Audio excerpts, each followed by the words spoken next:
Sveiki visi. Sveikinu visus su pavasariu, kad ir vėjuota, bet tikrai labai gražu. Ir noriu pasidalinti šiandieną jau savo atsiliepimais apie kokteilius, kuriuos naudoju. Vakar buvo antras vakaras, kai geriau naktinį kokteilį.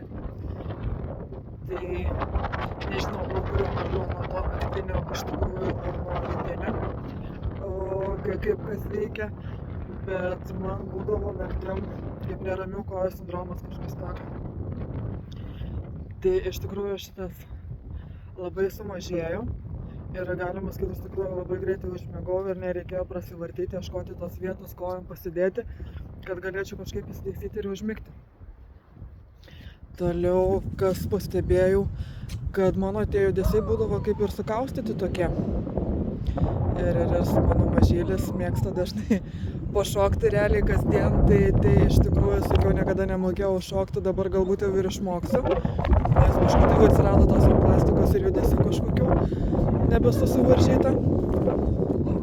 Ir aplamai, jau turbūt nuo pirmos dienos aš pastebėjau, kad čipsai, neskubėk tik, kad šiaip palikau ramesnį.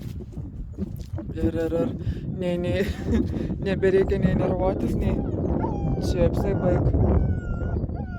Gerai, kaimyno šunelis palaidas gali būti. Iki.